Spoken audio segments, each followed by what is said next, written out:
الحمدللہ رب العالمین والصلاة والسلام علی سید الانبیاء والمرسلین محمد وعلی آلہ واصحابہ واولیاء امتہ وعلماء ملتہ اجمعین.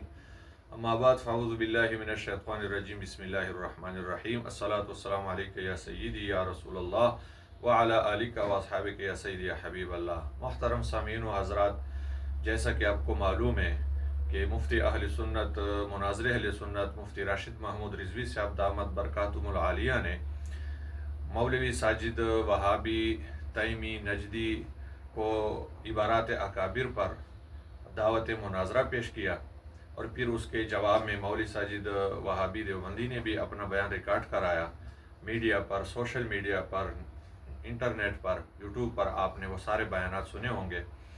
بات تو ان دو بندوں کے درمیان تھی، لیکن بعد میں جانبین سے مختلف ساتھیوں کی جانب سے، علماء کی جانب سے بیانات آنے شروع ہو گئے. تحریراً، تقریراً، تنقیدات، تائیدات اور تبصرے آنے لگے.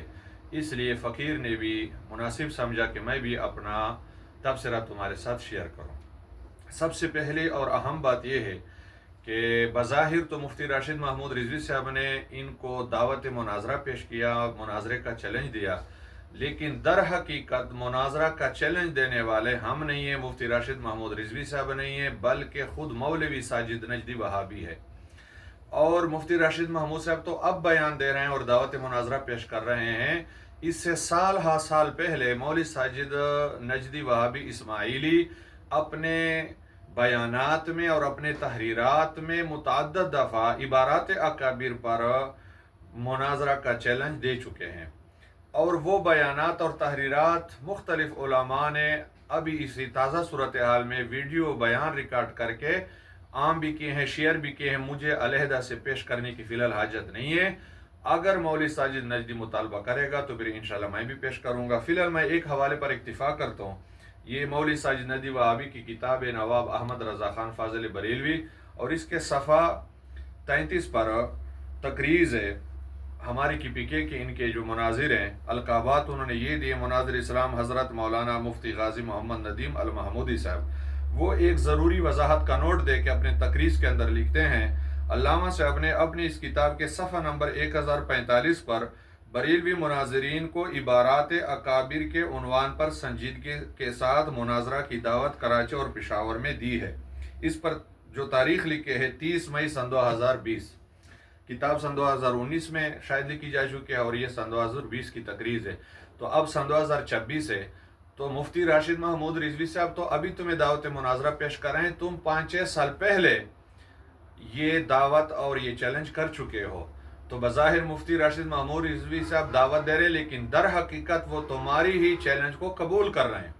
اگر تم میں واقعی کوئی غیرت ہوتی، حمیت ہوتی اور کوئی حیا ہوتی تو تم صرف اتنا بیان ریکارڈ کرواتے کہ مفتی راشد محمود رضوی صاحب یہ تم ہمیں دعوت نہیں دے رہے ہو، چیلنج نہیں کر رہے ہو، بلکہ ہم تمہیں پہلے چیلنج کر چکے ہیں، تم ہمارے چیلنج کو قبول کر رہے ہو، آؤ ہم بلا چون و چرا غیر مشروط طور پر تمہارے ساتھ مناظرہ کے لیے تیار ہیں.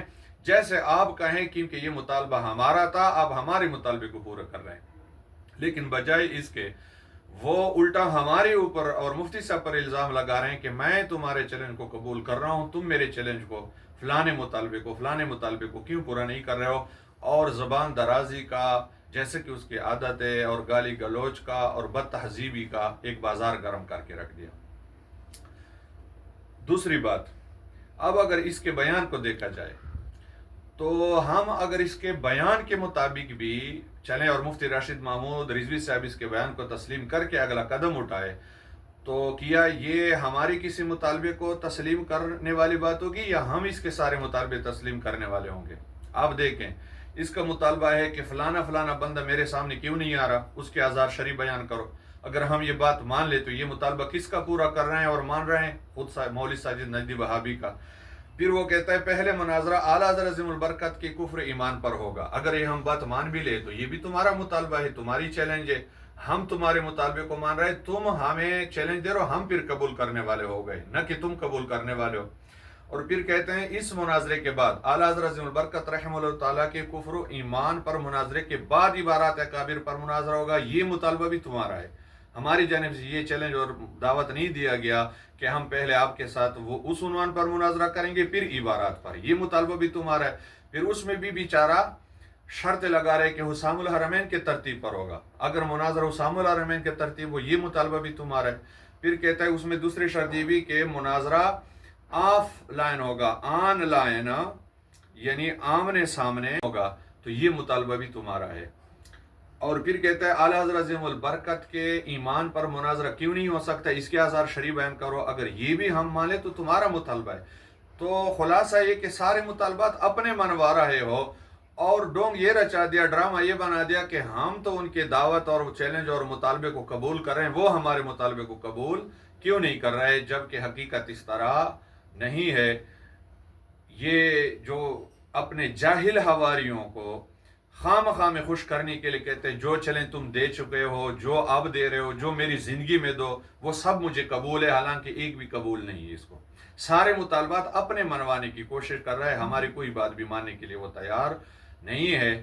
لہٰذا اگر واقعی تم میں کوئی غیرت حمیت ہے اور واقعی تم ایک پٹھان قبیلے سے تعلق رکھنے والے ہو، تو جو چیز جس عبارات اکابر پر، جس عنوان پر تم سال ہا سال پہلے مناظرہ کی دعوت پیش کر چکے ہو، اس سے بھاگنے کی کوشش نہ کرو، اور جس طرح ہم تمہیں کہہ رہے ہیں اسی طرح ہمارے سامنے آ جاؤ۔ ایک بات اور بھی مزے کی بتاؤں، چند عرصہ پہلے انڈیا میں ان کا ایک مناظر ہے غالباً عبدالاحد قاسمی، تو اس کے ساتھ علماء اہل سنت کی مناظرے کی بات ہو رہی تھی۔ میں نے آج اس کا ایک بیان سنا تو بڑی حیرت ہوئی کہ کیسے بے وقوف لوگ اس دنیا میں رہتے ہیں اور اپنے آپ کو مناظر اعظم سمجھتے ہیں۔ وہاں ہمارے علماء نے جب انہیں کہا کہ مناظرہ آمنے سامنے ہوگا تو دیوبندی مناظر زور دے رہا تھا کہ نہیں آن لائن ہوگا، اور جب اب ہم کہہ رہے ہیں، مفتی راشد محمود رضوی صاحب کہہ رہے ہیں کہ مناظرہ آن لائن ہوگا، اب کہتے ہیں نہیں سامنے آمنے سامنے ہوگا۔ یعنی ان کا کوئی ایک پاسا اور ایک طرف نہیں ہے، ہمیشہ الٹی چال چلتے ہیں اور اپنے ہی مطالبہ منوانے کی کوشش میں ہوتے ہیں۔ لہٰذا اگر تم اپنے چیلنج پر اب بھی قائم ہو جو آپ نے پہلے دیا ہے، تو بغیر شرط لگائے، بغیر چون چرا کے تم ہمارے ساتھ مفتی راشد محمود رضوی صاحب کے ساتھ بیٹھنے کے لیے تیار ہو جاؤ، اور جس عبارت کا ہم تمہیں کہیں اسی سے بسم اللہ کریں۔ مثلا ہم تمہیں حفظ الایمان کی عبارت کا پہلے کہیں تو تم ادھر ادھر نہ کرو، بلکہ اسی پر ہمارے ساتھ مناظرہ شروع کرو، پھر تو ہم کہیں گے کہ واقعی تم اپنے چیلنج پر بھی قائم ہو اور تم نے جیسے چیلنج دیا تھا اسی طرح میدان عمل میں بھی کیا۔ ورنہ ہم یہ کہنے پر مجبور ہوں گے کہ دیوبندی حضرات جب دعویٰ کرتے ہیں تو آسمان ان کا سر ان کا آسمان کے ساتھ لگتا ہے، اور جب اپنے دعوے پر دلیل دینے کی یا دعوے کے مطابق عمل کرنے کی باری آ جائے تو تحت سرا میں بھی نہیں ملتے۔ اگر تم شرط لگاؤ، چون چرا کرو، تو پھر ہم یہی کہیں گے نہ خنجر اٹھے گا نہ تلوار تم سے، یہ بازو میرے آزمائے ہوئے ہیں۔